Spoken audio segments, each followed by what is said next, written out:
plot twist oli see siis, et need küüned ei püsinud.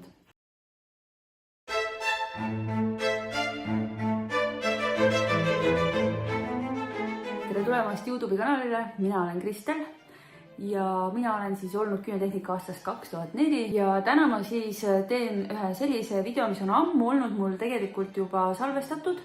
Ma olen teinud ära selle 20. mai, hõikasin välja Viljandis ühe iduteenindaja grupis, et tahan videomaterjali teha koolituse tarbeks, et soovin modelle, kelle peal teha siis küünehooldust ja siis üks küünetehnik mulle kirjutas, et tema tahaks tulla ja ma hea meelega võtsin ta vastu. Ma olen alati olnud selles mõttes nagu avatud, et kui mõni küünetehnik tahab tulla, hea meelega võtan vastu. Aga see töö oli mõneti raske seetõttu, et sellel kliendil oli endal hästi-hästi üle viilitud üks käsi, sest see on üks kõige tavalisem asi, mis küünetehnikutele endil juhtub, kui me hakkame ise endale küüsi tegema, et me parema käega suudame super hästi teha ära endal vasaku käe, aga vasaku käega viilida paremat kätt on väga keeruline. Ja siis oli veel selliselt, et tal oli üks käsi oli tehtud eelnevalt hooldus ja teine käsi oli siis välja kasvanud veidike ja dual formidega oli tehtud, ehk siis ülemiste formidega. Ehk siis nagu mul oli väga keeruline seda materjali maha võtta, sellepärast et see arhitektuur ei ole midagi sarnast, mida sa ise isiklikult manuaalselt oma kätega teeksid versus see dual formi, see kuju. Et need küüned olid külgedelt väga paksud, siis mingi hetk selgus, et seal on mingites kohtades rohkem õhku all. Ma ei saanud nagu seda kätte sealt, seda materjali, mis oli vaja, et see õhk, pluss et küüned olid alt väga ära viilitud punaseks. Ja ühesõnaga selline koogel-moogel oli seal. Plot twist oli see siis, et need küüned ei püsinud. Need küüned ei püsinud. Nii et vaatame selle video ära ja video lõpus siis ma räägin, miks need küüned ei püsinud ja mis on need lahendused, mida siis sellisel puhul teha. Nii et head vaatamist.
siinkohal ma tahan veel rääkida juurde, kuna siin on näha, kui punane tegelikult on, siis paljuski siin all on näha, et nende punaste kohtade peal on isegi natuke veel õrnalt keeli, seega kui keegi siin mõtleb, et issand, siis tegelikult ma väga teadlikult ja väga õrnalt ja ilma survet avaldamata olen need lahtised osad sealt lahti võtnud, et mitte siis vigastada küüneplaati ja praegu ka, kui ma 5000 pöördega seal seda tiibnahka maha võtan, siis tegelikult väga teadlikult, sest et küüned on alt ikkagi nagu väga punased, aga ainult üks käsi, mis on positiivne, nii nagu video alguses sai räägitud. Kuna see üks käsi on tõesti ikka väga ära töödeldud, siis ma otsustasin teha sellele ühele käele keratiini hooldust, ehk siis põhimõtteliselt ma täidan tema küüneplaadi kunstliku keratiiniga ära, sest et vastasel juhul on tal väga suur kuumatunne, sest seda oli ka ennem näha, kui ma puuriga võtsin materjali maha, et tegelikult kuna küüned on nii tundlikud, siis nad ei lase teha. Ja see keratiini hooldus läheb lambi alla. Teisele käele ma seda ei teinud, sest teine käsi on väga okei.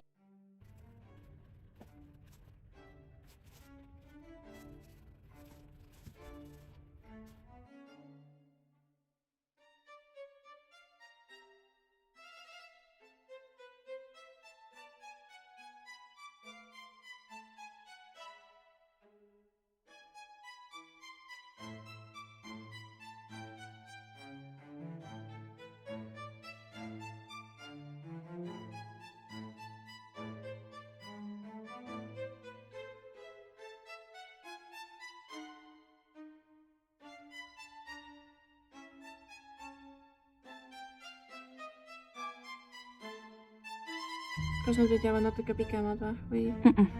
Ma natuke lähevad. Tahad, et oleks pikemad või? No natukene võib olla pikemad. See küüs on sul kõige pikem, ma võin selle järgi teha. Jah.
No nii, alustame siis sellest, et mis läks kõik valesti, miks need küüned lõid lahti.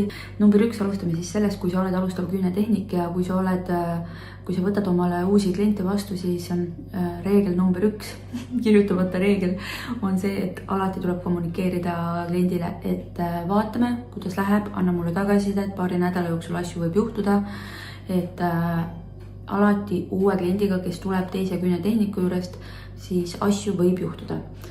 Antud videos olid väga ületöödeldud küüned. Ületöödeldud küüntel on väga keeruline saada materjali püsima. See on aamen. Ja see on üks suurimaid põhjuseid, kui sa mõtled, et miks mul küüned ei püsi, miks mul mingid asjad seal, mingid tükid löövad lahti, miks üldse mingid asju juhtub, miks otstest tükid löövad ära, miks otsad löövad lahti. See kõik taandub selles, et küüned on tihtipeale ületöödeldud aparaatselt. Kui sa tahad rohkem seda infot teada, miks see juhtub, kuidas need küüned paremini püsima saada, kõik see loogika seal taga, siis ma kutsun sind liituma oma Level Up membershipiga, mis on siis kuutasu põhine, aga mul on väga palju infot sinna salvestatud juba ette. 80+ tundi väärtusinfot täiega, igasuguseid vaatluspraktikaid ja nii edasi. Jätan lingi siia alla. Edasi siis, et tal oli dual formidega tehtud ette see hooldus. Nende dual formidega lihtsalt on see, et see arhitektuur või ütleme siis geomeetria on sagedasti erinev sellest manuaalsest nii-öelda keelipaigaldusest, siis dual formide ja manuaalhoolduse siis need kaks arhitektuuri, need ei klapi kohe esimesel korral. Ja siis on see, et materjali valik tihtipeale võib mõjutada, et täna, kui uus klient tuleb sisse, siis alati see 2-3 hooldust võtta endale rahulikult aega ja kommunikeeri seda kliendile, et asju võib juhtuda. Kui sa tahad rohkem infot, siis mul e-koolis on väga palju erinevaid üksikvideoid, siis on membership, mis on võib-olla kõige kavalam, sest et siis sa saad kohe see ligipääsu absoluutselt kõigile infole praktiliselt ja kohe on meil tulemas ka aatomharjumust, hunnik lahendusi väikestele mini-nüanssidele, mis mõjutavad kiirust ja püsivust. Aga see on siis Level Up kommuunile ka tasuta, nii et kutsun sind liituma, link on siin all. Tšau!